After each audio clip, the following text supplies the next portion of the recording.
Imagine growing up with your own brother. You share the same house, the same family business, the same dream.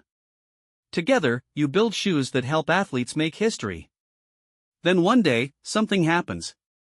The two of you stop speaking forever. Your family is torn apart. Your hometown chooses sides.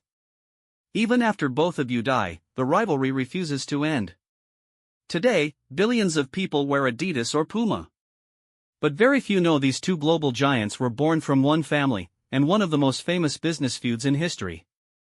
This is the true story of Adolf and Rudolf Dassler. Two brothers, one dream, one betrayal, and a rivalry that changed sports forever. Chapter 1. A small German town. Long before Adidas sponsored the world's greatest athletes, before Puma became one of the biggest sports brands on earth, there was only a quiet German town called Herzogenaurach, located in Bavaria. At the beginning of the 20th century, it wasn't known for football, fashion, or billion-dollar companies. It was a modest industrial town where most families depended on small workshops, farming, and local trades to survive. Among those families was the Dassler family. The father, Christoph Dassler, worked in a shoe factory. His wife, Pauline Dassler, ran a small laundry business from the family home. Money was limited. Nothing suggested this ordinary household would one day change the sports industry forever. On November 3, 1900, their younger son was born. His name was Adolf Dassler. Inside the family, everyone simply called him Adi. 2 years earlier, another son had been born. His name was Rudolf Dassler. Unlike his younger brother, Rudolf was naturally outgoing. He loved talking to people, making friends, and convincing others. Adi was completely different. Quiet. Patient. Obsessed with details. While Rudolf enjoyed meeting people, Adi preferred spending hours taking things apart, trying to understand how they worked. At the time, nobody could have imagined that these two completely different personalities would eventually build two of the most valuable sports brands in history. But before success, came one world war. And that war would quietly begin changing both brothers, long before they realized it. Part 2: A War Changes Everything. When Adolf Dassler was growing up, Europe was changing faster than anyone could have imagined. In 1914, World War I began. Like millions of young Germans, Adolf's future was suddenly interrupted. As the war intensified, Germany faced severe shortages. Factories slowed down. Food became scarce. Everyday life became more difficult. Eventually, Adolf was called up for military service during the final stage of the war. He served briefly before the conflict came to an end in 1918. Germany emerged defeated. The economy collapsed. Inflation spiraled out of control. Thousands of soldiers returned home to find there were no jobs waiting for them. Adolf was one of them. But unlike many others, he already knew exactly what fascinated him. Shoes. Not fashionable shoes. Not expensive shoes. Performance shoes. He believed athletes deserved footwear designed specifically for their sport. At that time, most athletes competed in heavy leather boots. They were uncomfortable, poorly balanced, and offered very little grip. Adi became obsessed with one question. What if a shoe could actually improve an athlete's performance? Instead of searching for work in a large factory, he turned a small room behind his mother's laundry into a workshop. There was nothing luxurious about it. Old wooden tables. Basic hand tools. Scraps of leather. Needles. Glue. Every pair of shoes was made by hand. Sometimes he worked late into the night, testing different shapes, experimenting with soles, and trying to make every pair lighter than the last. He wasn't thinking about building a company. He wasn't dreaming of becoming rich. He simply wanted to build the best athletic shoe he possibly could. Meanwhile, his older brother Rudolf had chosen a completely different path. Where Adi loved designing, Rudolf loved selling. He had worked in different businesses and quickly discovered he had a natural talent for talking to people. He could persuade almost anyone. Customers trusted him. People enjoyed being around him.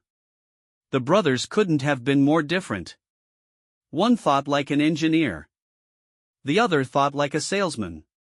Separately, they were ordinary. Together, they were almost the perfect business partnership. And within a few years, the two brothers would officially join forces. Neither of them knew they were about to create a company that would change sports forever.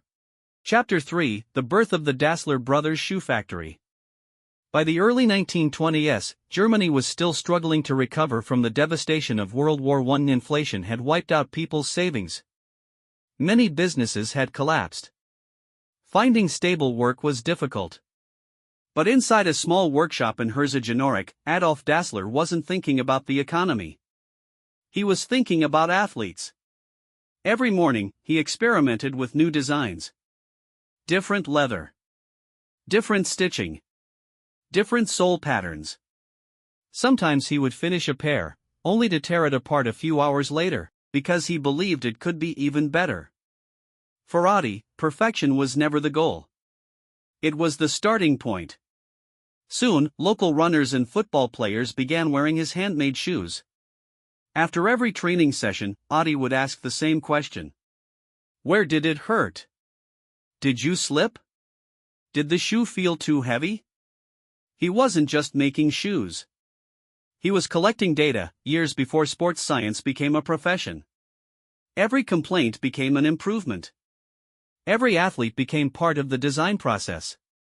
Word slowly began spreading beyond Herzogenaurach. People weren't talking about a famous company. They were talking about a young man who seemed obsessed with building the perfect sports shoe. Then, Rudolf made a decision that would change both of their lives. Instead of continuing with other jobs, he joined his younger brother. It was a perfect combination. Adi rarely enjoyed speaking to customers. He preferred spending his time surrounded by leather, tools, and unfinished shoes. Rudolf was the complete opposite. Confident. Energetic. Charismatic. He could walk into a room full of strangers and leave with new customers. One brother built the product. The other sold the dream. On July 1, 1924, the two officially founded their business. It was called Gebruder Dassler Schuhfabrik. The Dassler Brothers Shoe Factory. The company was tiny. Just a handful of workers. Simple machines. No investors. No advertising. No famous athletes. Only one belief, that better shoes could help athletes perform better. It sounded like a small idea. But it was decades ahead of its time. Every morning, Adi focused on improving the shoes. Every afternoon, Rudolf searched for new customers. Slowly, orders began increasing. The brothers finally believed they were building something special. But they still needed one thing, proof that their shoes could compete on the world's biggest stage. And in just a few years, an Olympic Games would give them exactly that opportunity. Chapter 4: The Olympics that changed everything. By the late 1920s, the Dassler brothers had built a reputation that stretched far beyond their small hometown. Their factory was still modest. But one thing made it different from almost every other shoemaker in Germany. They didn't simply manufacture shoes. They designed them for athletes. Every pair was built with performance in mind. Adi believed every sport demanded something different.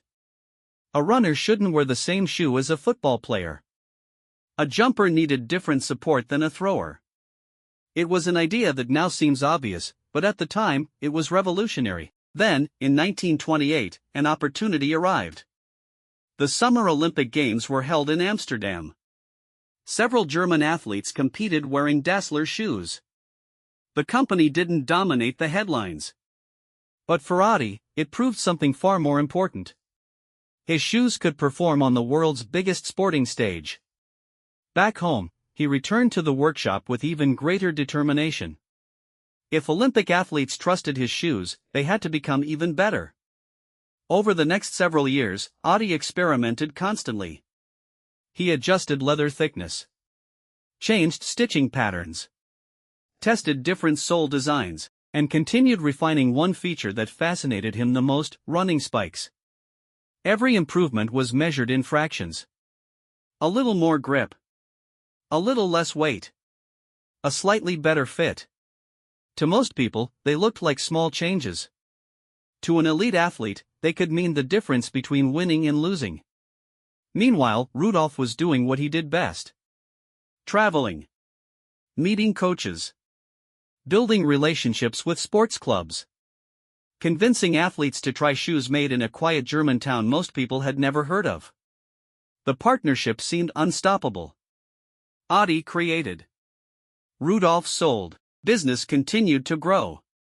Then came 1936. Berlin was chosen to host the Olympic Games. For Germany, it was more than a sporting event. The government saw it as an opportunity to showcase the country to the world. Thousands of athletes arrived from every continent. Among them was a young American sprinter and long jumper named Jesse Owens. Owens was already considered one of the fastest athletes alive.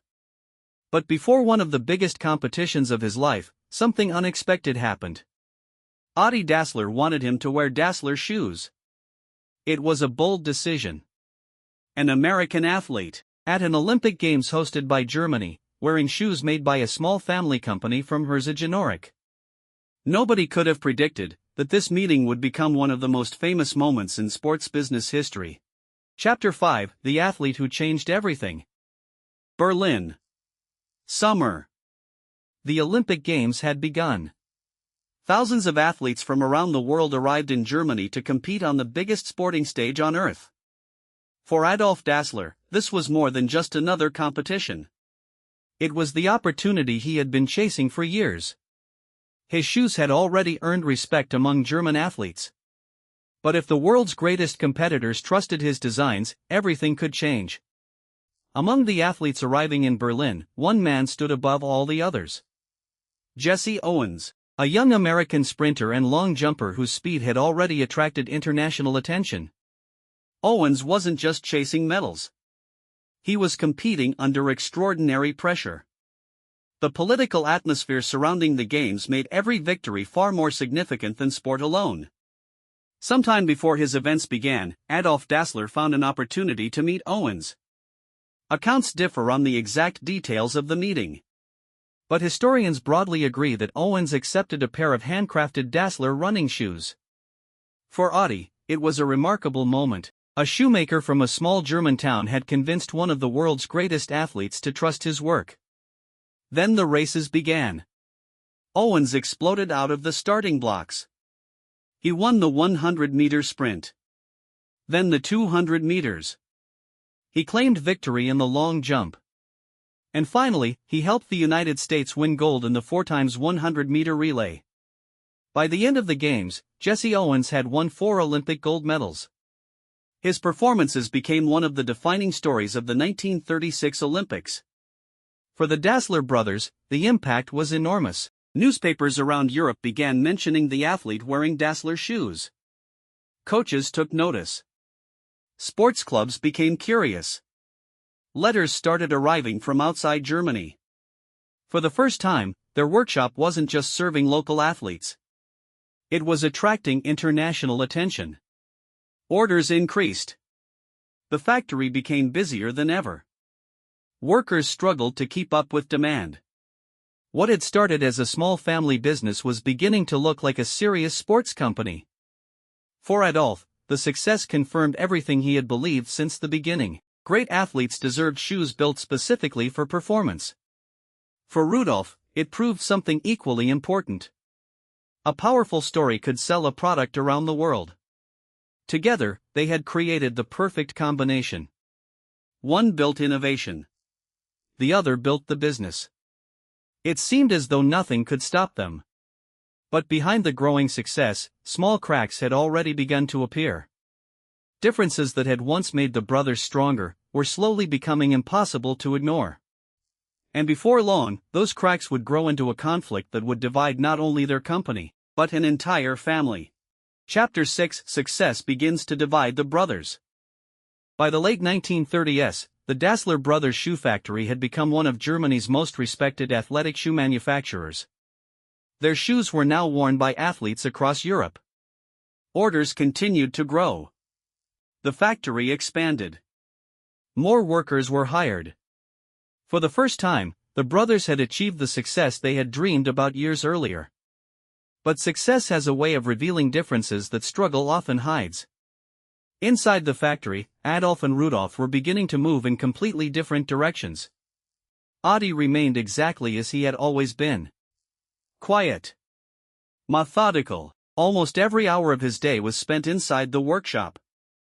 He listened to athletes. Studied worn-out shoes. Measured leather by hand.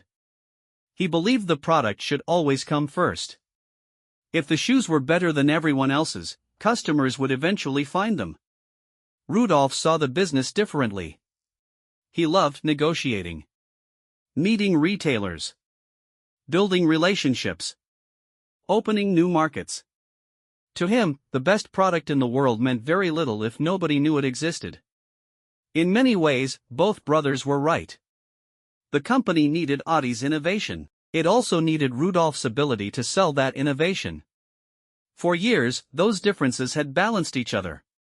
Now, they were beginning to create friction. Small disagreements became regular arguments. Meetings lasted longer. Simple decisions became personal. Employees started noticing the tension. Some naturally sided with Adolf. Others admired Rudolf's leadership. Without realizing it, the factory itself was slowly dividing. Then came another problem. Both brothers had married. Their families now lived close to one another. Business disagreements didn't stay inside the office anymore, they followed them home. Family dinners became uncomfortable. Conversations became shorter. Old frustrations quietly grew into resentment. Neither brother was willing to admit it, but trust was beginning to disappear. And then, history intervened once again. In 1939, Europe entered another war. World War II had begun. Factories across Germany faced uncertainty. Millions of men were called into military service. Businesses were forced to adapt. The Dassler factory, which had spent years making shoes for athletes, was suddenly entering a completely different world. Neither Adolf nor Rudolf could have known it yet, but the decisions they made during the war would destroy the partnership they had spent nearly 2 decades building. And when the war finally ended, there would be no going back. Chapter 7: A War That Destroyed a Brotherhood. When World War II began in 1939, Germany changed almost overnight.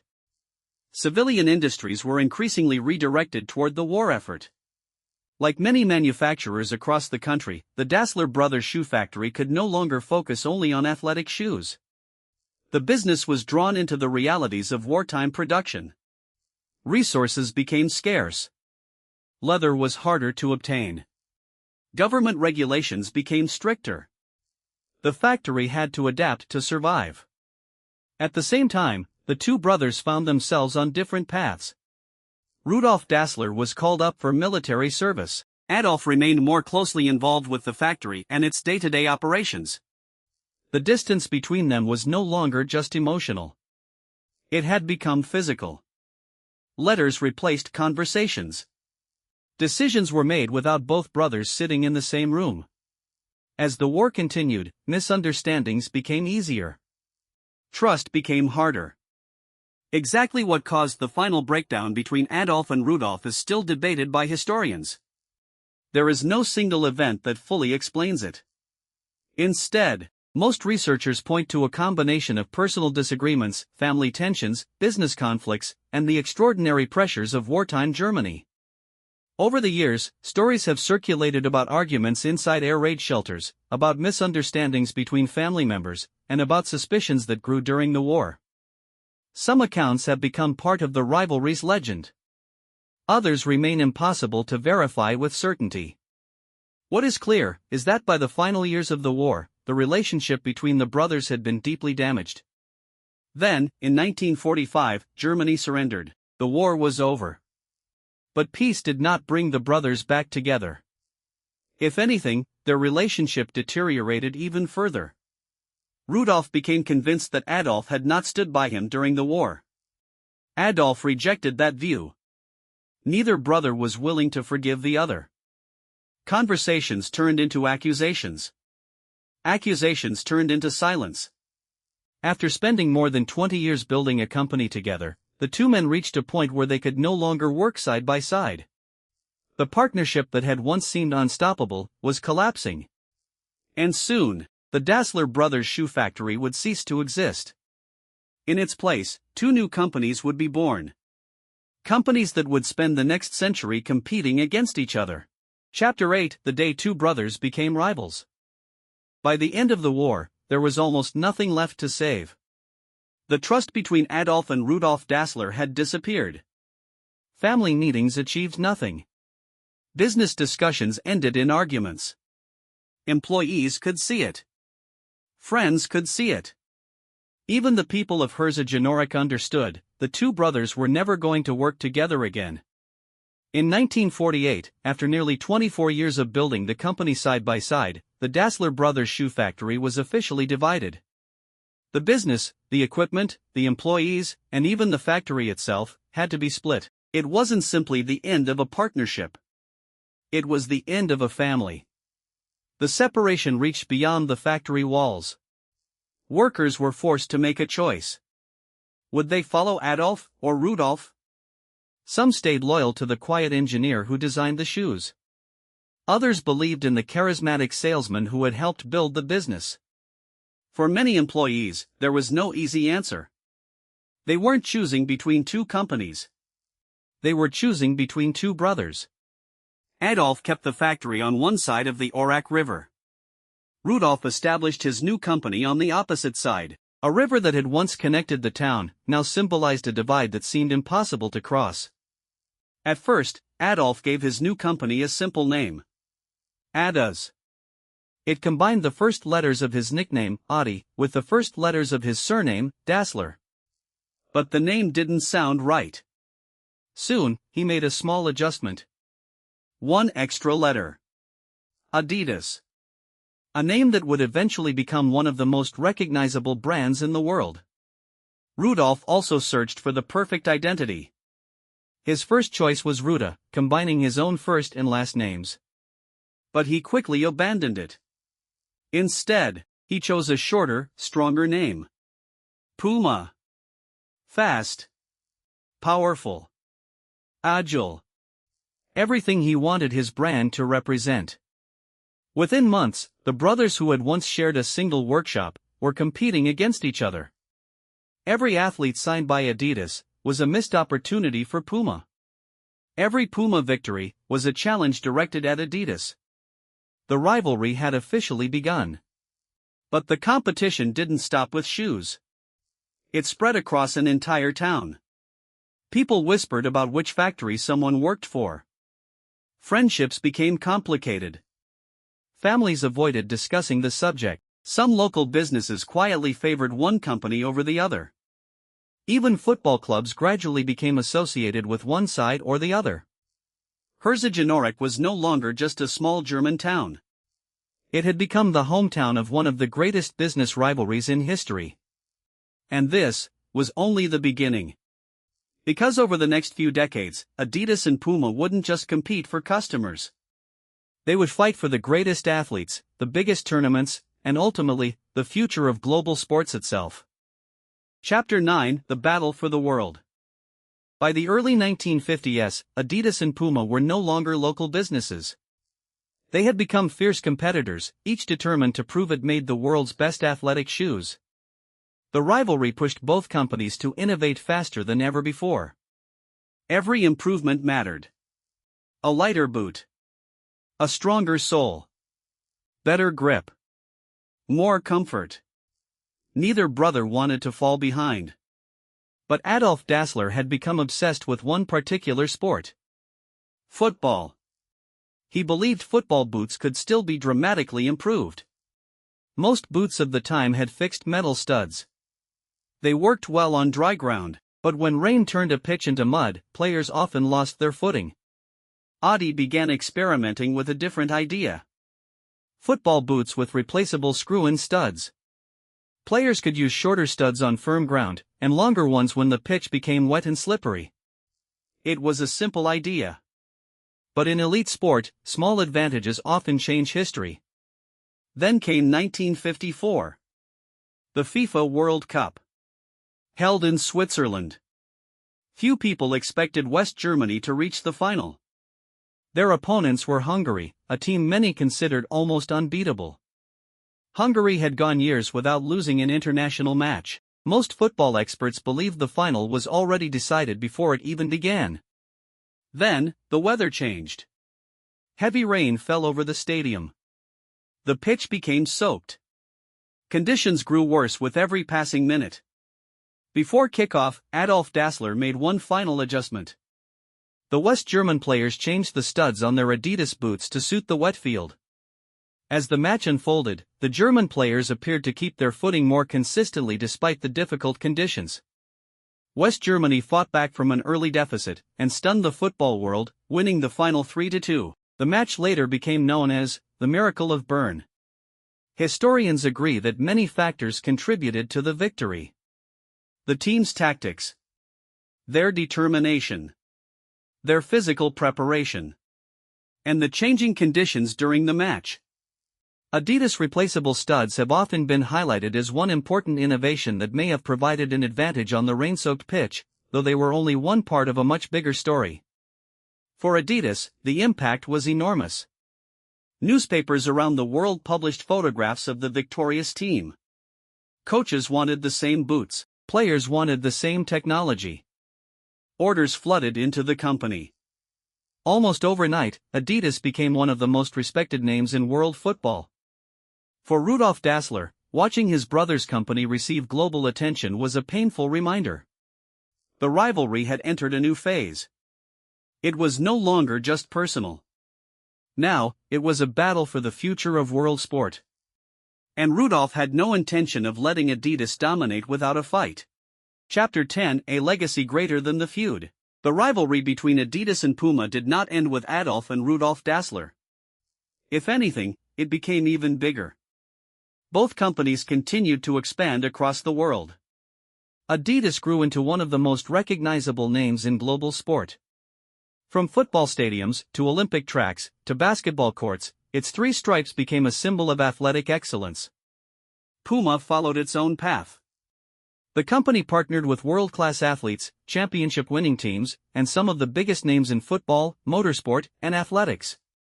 What had started inside a small family workshop had become two global businesses worth billions of dollars.